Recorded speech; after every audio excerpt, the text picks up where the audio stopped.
Sebelum menonton atau menyimak cerita ini, jangan lupa subscribe agar tidak ketinggalan cerita-cerita menarik lainnya. Semoga admin dan yang menonton mendapatkan rezeki yang banyak tak terhingga. Namaku Rina, usiaku 27 tahun. Aku tinggal di Jawa Barat, bekerja sebagai akuntan di sebuah perusahaan di Bandung. Sejak kecil, Rina selalu bermimpi untuk mengunjungi Korea Selatan. Serial drama yang ia tonton bertahun-tahun membuat Seoul terasa seperti kota impian. Jalanan bersih, orang-orang ramah, dan budaya yang menarik. Setelah bertahun-tahun menabung dari pekerjaannya, akhirnya ia berhasil membeli tiket pesawat, pulang, pergi lengkap dengan rencana liburan selama 10 hari. Hari itu, musim semi sedang indah-indahnya di Seoul. Bunga sakura bermekaran di sepanjang jalan membuat Rina tak berhenti mengambil foto.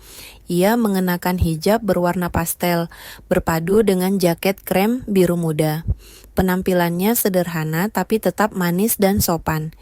Hotel Rina menginap berada di kawasan Myeongdong, pusat belanja yang ramai. Ia memilih area itu karena strategis dan mudah dijangkau transportasi umum. Setelah sarapan roti dan kopi di kafe kecil dekat hotel, Rina memutuskan untuk mengunjungi Gyeongbokgung Palace, istana bersejarah yang terkenal di Korea Selatan. Ia sudah memesan tiket, masuk secara online, tinggal naik bus umum dari halte terdekat. Di halte, suasana ramai tapi teratur. Warga Korea terlihat rapi dengan pakaian musim semi mereka. Sebagian turis lain juga berbaur. Rina membaca papan petunjuk dengan seksama, memastikan bahwa bus nomor 1711 akan membawanya tepat ke tujuan. Ia menunggu dengan sabar sambil mengagumi kota yang modern ini. Ketika bus datang, ia segera naik dan memvalidasi kartu transportasi yang dibelinya semalam. Bus tidak terlalu penuh, masih banyak kursi kosong. Ia memilih duduk di dekat jendela ingin menikmati pemandangan kota sepanjang perjalanan. Selama beberapa menit pertama, perjalanan berjalan lancar. Orang-orang naik turun di tiap pemberhentian. Sebagian besar sibuk dengan ponsel mereka. Tak ada yang memperhatikan Rina secara khusus dan itu membuatnya merasa nyaman. Namun rasa nyaman itu mulai bergeser saat seorang pria paruh baya naik ke bus. Ia tampak memperhatikan Rina dengan tatapan tajam yang membuatnya tidak enak hati. Pria itu mengenakan jas hitam rapi, rambutnya beruban dan ekspresinya kaku. Rina berusaha mengabaikan, fokus menatap keluar jendela. Ia mencoba mengingatkan dirinya bahwa mungkin ia hanya terlalu sensitif. Tapi tak lama kemudian, pria itu mulai bergumam dengan nada sinis sambil melirik-lirik ke arah Rina. Beberapa penumpang lain mulai menoleh, memperhatikan ketegangan yang muncul di udara. Jantung Rina berdebar lebih cepat.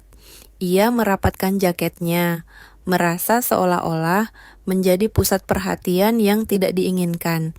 Ketika pria itu mulai berbicara keras dalam bahasa Korea, Rina tak mengerti semua katanya, tapi intonasinya jelas merendahkan.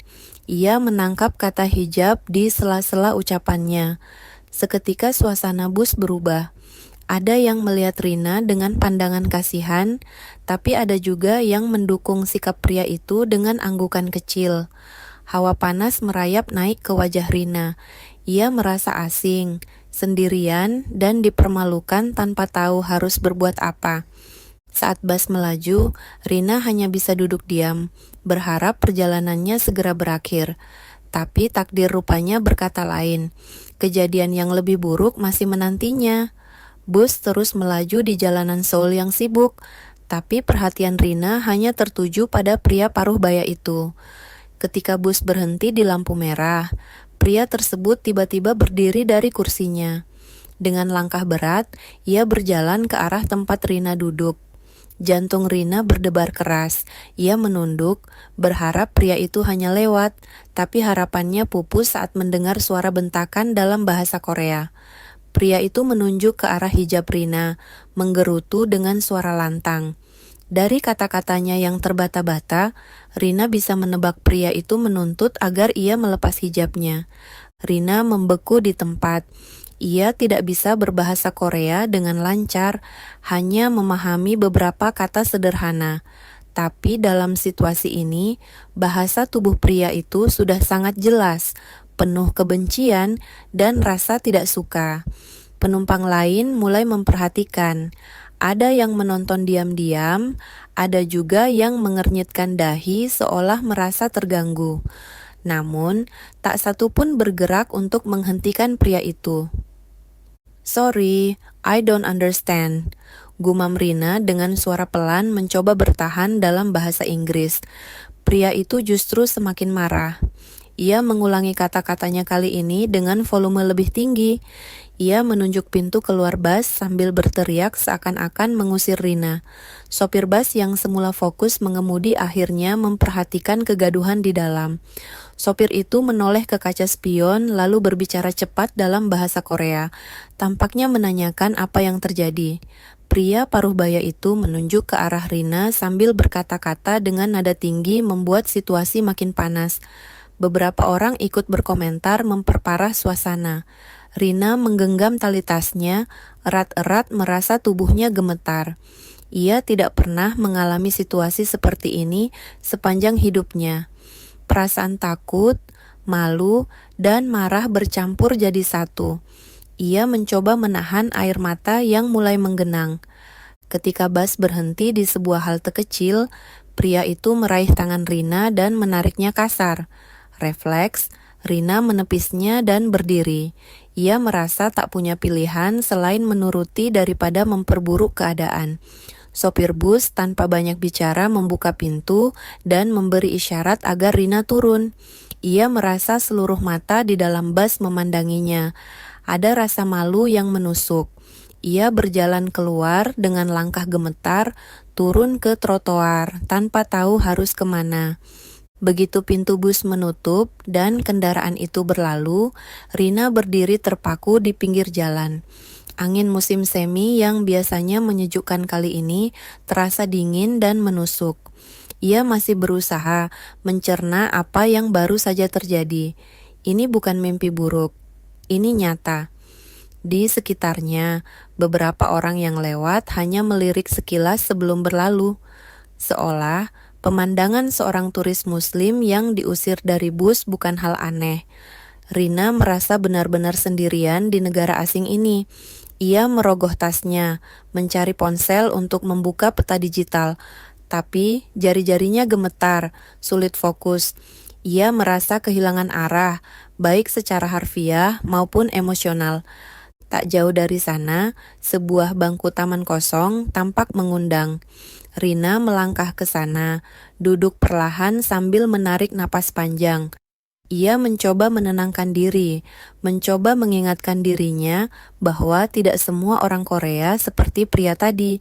Namun, rasa sakit di hatinya tak bisa dibohongi. Ia hanya ingin pulang. Ia hanya ingin tempat di mana ia diterima apa adanya tanpa dipandang aneh karena keyakinannya. Dan di saat itulah suara langkah kaki mendekat dari belakang. Seseorang menghampirinya. Langkah kaki itu mendekat semakin jelas. Rina menoleh dengan hati-hati. Seorang pria Korea, mungkin seusia dirinya, berdiri di dekat bangku taman dengan ekspresi ragu. Pria itu mengenakan jaket hijau tua dan membawa tas selempang kecil di bahunya. Wajahnya tampak bersimpati. Rina mengusap cepat sudut matanya yang basah.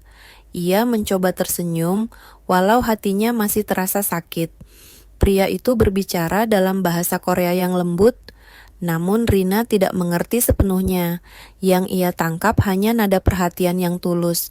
Pria itu mengeluarkan ponselnya, membuka aplikasi penerjemah, lalu memperlihatkan layar ke Rina. Di sana tertulis, "Kamu tidak apa-apa? Ada yang bisa saya bantu?" Rina terharu, tapi ia hanya mengangguk pelan. Ia merasa sedikit lebih lega, ada seseorang yang peduli, walaupun rasa sesak di dadanya belum sepenuhnya hilang. "Aku tersesat." Ujar Rina perlahan dalam bahasa Indonesia, berharap intonasinya cukup jelas agar pria itu memahami. Pria itu tersenyum hangat dan memberi isyarat untuk duduk bersama. Mereka berdua duduk dalam diam beberapa saat, hanya ditemani suara lalu lintas yang berlalu lalang. Hawa musim semi yang sejuk sedikit membantu meredakan gejolak hati Rina. Setelah beberapa menit, pria itu menawarkan sebotol air mineral yang diambil dari tasnya. Rina menerimanya dengan ucapan terima kasih yang lirih. Ia merasa sedikit lebih kuat. Pria itu kemudian menunjukkan peta digital di ponselnya. Ia menanyakan tujuan Rina dengan gerakan tangan yang lembut. Rina mencoba mengingat-ingat lalu mengetikkan nama tempat wisata yang ingin ia tuju sebelum insiden di bus tadi. Melihat itu, pria Korea tersebut mengangguk cepat. Ia menunjukkan arah jalan dan memberi isyarat bahwa ia bisa menemani Rina sampai ke tujuan. Tawaran itu membuat Rina merasa lebih tenang, meskipun ada sedikit keraguan dalam hatinya. Dengan langkah pelan, mereka mulai berjalan bersama. Sepanjang perjalanan, Rina merasa ada banyak mata yang memperhatikannya. Ia tahu penampilannya berbeda. Hijabnya membuatnya mencolok di tengah kerumunan. Tapi, kali ini ia memilih untuk menegakkan kepala dan melangkah. Di tengah perjalanan, mereka melewati sebuah pasar kecil yang ramai. Aroma makanan khas Korea menguar di udara. Rina mencium bau kue-kue manis dan gorengan. Namun, selera makannya sudah hilang sejak insiden di bus. Pria itu menunjuk sebuah kios kecil dan memberi isyarat, bertanya, "Apakah Rina ingin makan sesuatu?" Rina menggeleng sopan. Ia hanya ingin segera sampai di tujuan dan menenangkan pikirannya. Beberapa menit berlalu dalam keheningan. Lalu pria itu berdiri dan berjalan pelan mendekat. Ia menunjukkan ponselnya kepada Rina.